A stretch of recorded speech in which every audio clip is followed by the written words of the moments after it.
नमस्कार दोस्तों, मैं हूं अर्नब गोस्वामी और आप देख रहे हैं मेरे साथ। आज एक बार फिर पूछता है भारत। जब कोई व्यक्ति इलेक्शन में हारता है, तीन तरह के नतीजे होते हैं। तीन तरह के नतीजे। पहला नतीजा होता है कि वो बंदा आके कहता है मैं हार गया, मेरी पार्टी हार गई, तो कहता है कोई बात नहीं, वरी नॉट, अगली बार मौका मिलेगा। दूसरी तरह की हार हो जब बंदा कहता है कि मेरी डिपॉजिट चली गई, तो बुरा लगता है, क्योंकि डिपॉजिट के साथ एक तरह से देखा जाए तो इतनी भी स्टेटस बाकी नहीं रहती है कि आंख में आंख मिलाकर किसी को कहे कि मैं भी इलेक्शन लड़ा था।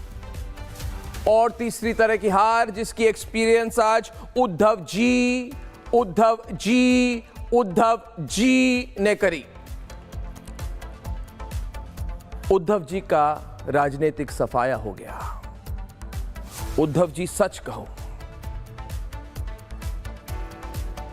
शायद आज कई लोग होंगे जो कहेंगे कि हम ये भी नहीं कह पाएंगे कि आपके लिए बुरा लगता है, क्योंकि उद्धव जी, आपके कुकर्म की लिस्ट इतनी लंबी है, आपकी और आपके सुपुत्र की कुकर्म की लिस्ट इतनी ज्यादा है, इनफैक्ट आपकी और भी ज्यादा है।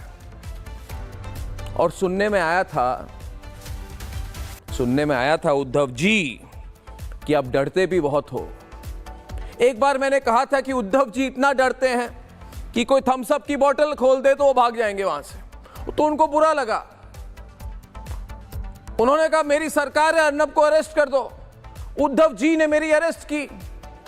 बाहर आया तो मुझे लगा कि अब तो सुधर जाएंगे, मगर उद्धव जी को इतना डर लगा कि मैं वहां वापस जब आया कि कई बार कोशिश की कि कुछ और केस डाल दूं अर्नब के खिलाफ।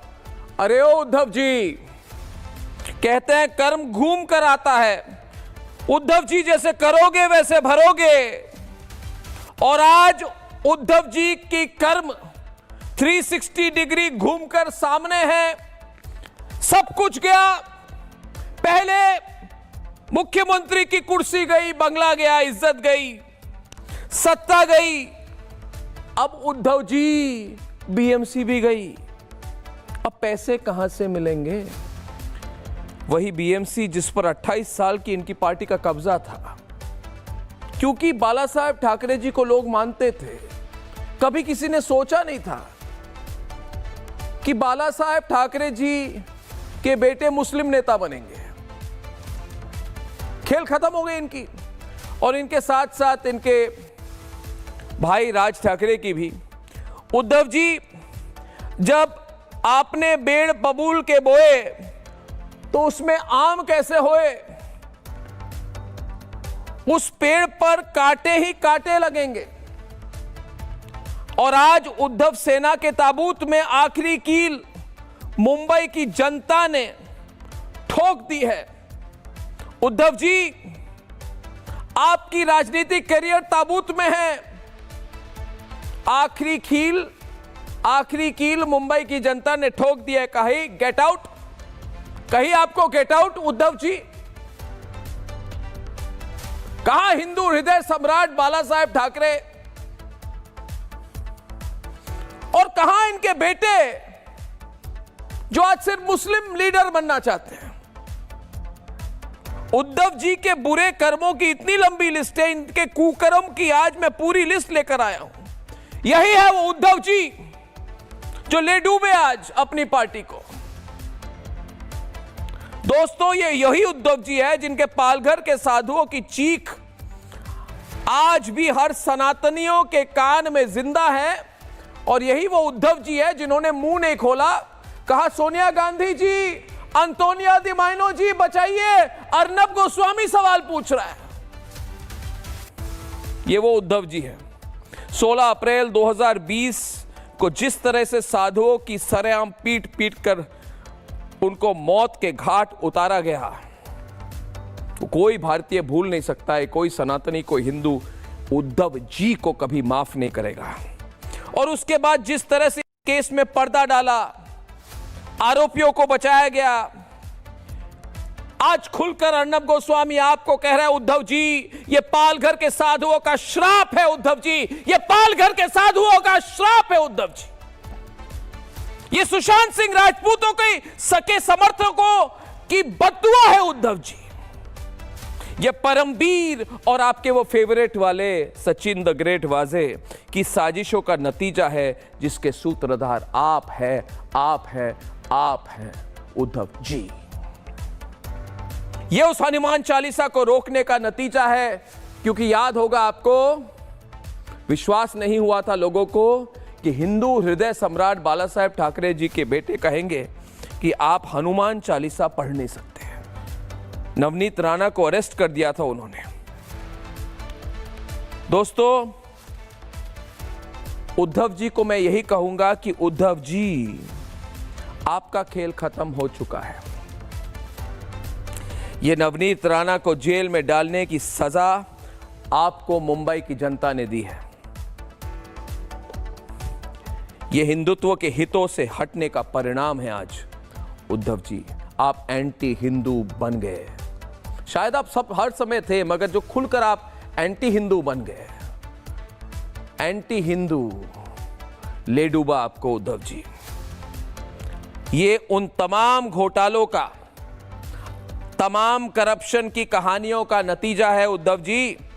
मीठी नदी घोटाला, आपके सुपुत्र पता नहीं आदित्य ठाकरे, जिन्होंने अपने दोस्त है उनके एक डीनो मोरिया, कोई छोटे मोटे एक्टर हैं, पता नहीं डीनो मोरिया कैसे एक्सपर्ट हो गए कि नदी की सफाई कैसे हो। 80 करोड़ रुपए पता नहीं किसके पॉकेट में गए। पात्रा चाल घोटाला, मीठी नदी घोटाला, कोविड घोटाला, टेंडर में दलाली, सड़कों के बनाने में दलाली, बीएमसी को 3 दशक तक निचोड़ के पैसा निकालने वाले वही उद्धव जी, उनकी पार्टी का सफाया। ये उत्तर भारतीयों को बिना बात पीटने का परिणाम है। सोचा था उद्धव जी ने कि बिना बात उत्तर भारतीयों को मारो तो लोग कहेंगे भाई बहुत बढ़िया लीडर बन गए। और फिर देवेंद्र फडणवीस ने कहा आप मराठी मानुस के हितों की बात करते हैं तो अब उत्तर भारतीयों को पकड़ के मार रहे हैं, आप लीडर बन जाएंगे। सबने देवेंद्र फडणवीस को वोट दिया। उद्धव जी, जनता ने आपको रिजेक्ट कर दिया है। उद्धव जी सुन रहे हो ना? हाँ, आज कौन बचाएगा तुम्हें उद्धव जी? क्यों कहूं, मन नहीं करता इनको।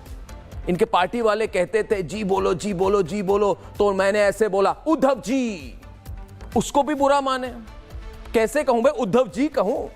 दोस्तों, आज उद्धव जी से सवाल है कि कहां है तुम्हारे परमवीर, तुम्हारे साजिशकर्ता, तुम्हारे सचिन वाजे कहां है? फोन करो सचिन वाजे को कि जेल में, कि सचिन, ओ सचिन वाजे बचाओ मुझे, कहीं कल ऐसी सिचुएशन ना हो किसी करप्शन के घोटाले में तुम्हारे साथ बगल वाले जेल में बैठा रहूं। दोस्तों, ये बीएमसी की इलेक्शन के नतीजे के बारे में मैं नहीं बोल रहा हूं। ये कहानी है एक ऐसे व्यक्ति की जो कुछ नहीं कर पाए जीवन में, जो कुछ इन्हें मिला, एक पार्टी मिली, सब बर्बाद कर दिया एक आदमी ने।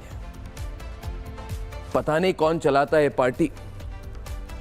कई लोग कहते हैं रश्मि ठाकरे जी चलाती हैं, पता नहीं। कई लोग कहते हैं आदित्य ठाकरे को प्रोजेक्ट करने की कोशिश हो रही है। अरे कैसे प्रोजेक्ट करोगे भाई? राहुल गांधी को आज तक कोई प्रोजेक्ट कर पाया क्या? दोस्तों, ये स्टोरी है रिजेक्शन की। हिंदुत्व की राह से अलग होने का जो नतीजा है उसकी। ये कहानी है सच्चाई की। ये कहानी उस बात की है कि अगर विचारधारा छोड़ेंगे, और ये बात मैं हर पॉलिटिशियन को कह रहा हूं, विचारधारा छोड़ोगे, ये भारत है, ये भारत है। इधर आप सनातनियों के खिलाफ षड्यंत्र करोगे, विचार छोड़ोगे तो गेम अप, खेल खत्म। उद्धव जी का आज खेल खत्म।